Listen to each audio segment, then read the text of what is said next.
नमस्कार, I welcome to daily affairs. मैं हूं ज्ञानेंद्र द्विवेदी। अरुणाचल प्रदेश को लेकर चाइना की एक बार फिर से उकसावे वाली स्ट्रेटजी, जिसमें उसने इंडियन टेरिटरी को फिर से नामकरण करके अपने मैप में दिखाने की कोशिश की। यह सिर्फ एक मैप वार नहीं बल्कि एक लंबे समय से चल रही जियो स्ट्रेटेजिक मनोवैज्ञानिक युद्ध का हिस्सा है। यह वही चाइना है जो लाइन ऑफ एक्चुअल कंट्रोल पर बार बार स्टेटस को चैलेंज कर रहा है, लेकिन इस बार इंडिया ने सिर्फ डिप्लोमेटिक नहीं बल्कि टेक्नोलॉजिकल और मिलिट्री लेवल पर भी ऐसा जवाब दिया जिसने चाइना पाकिस्तान की स्ट्रेटेजिक जोड़ी को हिलाकर रख दिया। इसी बैकग्राउंड में ऑपरेशन सिंदूर को समझना जरूरी है। यह सिर्फ एक मिलिट्री ऑपरेशन नहीं था बल्कि आत्मनिर्भर भारत की सिक्योरिटी डॉक्ट्रिन की असली परीक्षा थी। जब पाकिस्तान में तैनात किए गए China supplied advance air defence system Indian air force की प्रिसीजन स्ट्राइक को नहीं रोक पाए तो यह साफ हो गया कि Indian defence research and development ने सिर्फ इंपोर्टेंट वेपन्स पर निर्भर रहना छोड़ दिया है। ऑपरेशन सिंदूर में इस्तेमाल हुई इलेक्ट्रॉनिक वारफेयर, सिग्नल इंटेलिजेंस और रडार जैमिंग टेक्नोलॉजी, ये सब डीआरडीओ जैसी इंडियन संस्थाओं की उपलब्धि है।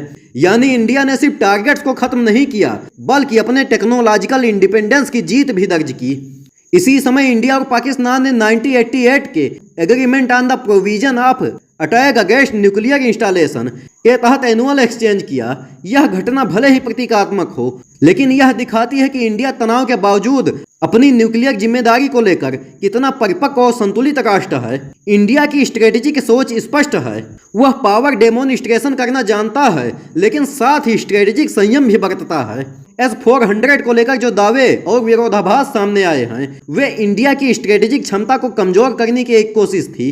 S-400 जो रूस का अत्यंत एडवांस एयर डिफेंस सिस्टम है, इंडिया ने इसे द्विपक्षीय रणनीतिक सहयोग के तहत हासिल किया है। लेकिन जब बात पाकिस्तान के पास उपलब्ध China supplied multi layered air defence system की आती है, तब इंडिया ने उसे बाईपास कर यह साबित कर दिया कि आधुनिक युद्ध सिर्फ उपकरण से नहीं बल्कि इंटेलिजेंस, रणनीति और स्वदेशी नवाचार से जीता जाता है।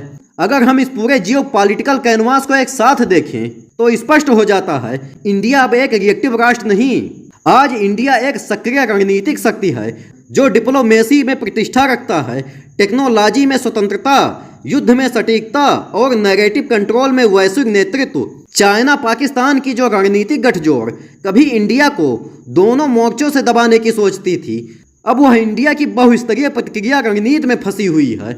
इंडिया की ओर से वैश्विक मंच पर एक मजबूत सबूत गया है। भूगोल नक्शे से नहीं, जमीन की वास्तविकता और संप्रभुता से तय होता है। और आज का भारत सिर्फ अपने सीमाओं की रक्षा नहीं कर रहा बल्कि पूरे साउथ एशिया में रणनीतिक संतुलन को फिर से परिभाषित कर रहा है।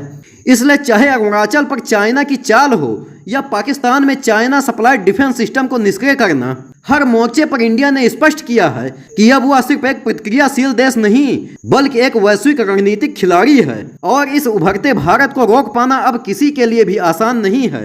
अरुणाचल प्रदेश में चाइना द्वारा नए नामकरण की जो एक्टिविटी चल रही है, उसने न सिर्फ बाउंड्री डिस्प्यूट को और कॉम्प्लिकेट किया है बल्कि इंडिया की उस एरिया में स्ट्रेटेजिक ग्रिप को भी चैलेंज किया है। यह सिचुएशन इंडिया के लिए अलर्ट सिग्नल है कि उसे अपने पूर्वोत्तर बॉर्डर पर फोर्स प्रोसेस और इंफ्रास्ट्रक्चर को फास्ट ट्रैक करना होगा ताकि कोई भी फॉरेन एंट्री या इन्फ्लुएंस को रोका जा सके। यह जियोपॉलिटिकल टेंशन इंडिया के सिक्योरिटी डायनेमिक्स को इंटेंसिफाई करेगा और इंडिया को अपने डिफेंस पावर को बेहतर और एडवांस टेक्नोलॉजी के साथ रीइंफोर्स करना पड़ेगा। वहीं ऑपरेशन सिंदूर के माध्यम से जो इंडिया की टेक्नोलॉजिकल सेल्फ रिलायंस और मिलिट्री कैपेबिलिटी में बढ़ोतरी दिखी है, वह क्लियर मैसेज है कि इंडिया अब केवल डिफेंस इक्विपमेंट का इंपोर्टर नहीं बल्कि इंडिजिनस टेक्नोलॉजी डेवलपर बन चुका है। डीआरडीओ और बीईएल जैसी एजेंसियां जो इलेक्ट्रॉनिक वारफेयर, सिग्नल इंटेलिजेंस और एंटी जैमिंग टेक्नोलॉजी में एक्सपर्ट हैं, उनका कंट्रीब्यूशन इंडिया की स्ट्रेटेजिक इंडिपेंडेंस को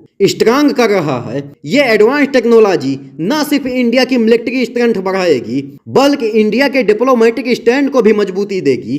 इंडिया पाकिस्तान के बीच annual exchange of nuclear installation की लिस्ट इस बात का इंडिकेशन है कि दोनों देश एक रिस्पॉन्सिबल न्यूक्लियर पावर के तौर पर सेफ्टी और स्टेबिलिटी के लिए कोऑपरेट कर रहे हैं, भले ही टेंशन हो। यह स्टेप रीजनल सिक्योरिटी के लिए पॉजिटिव साइनल है और इंडिया की डिप्लोमेटिक पोजीशन को स्ट्रेंथन करते हैं कि वो एक संतुलित प्रोफेशनल और मैच्योर न्यूक्लियर स्टेट है।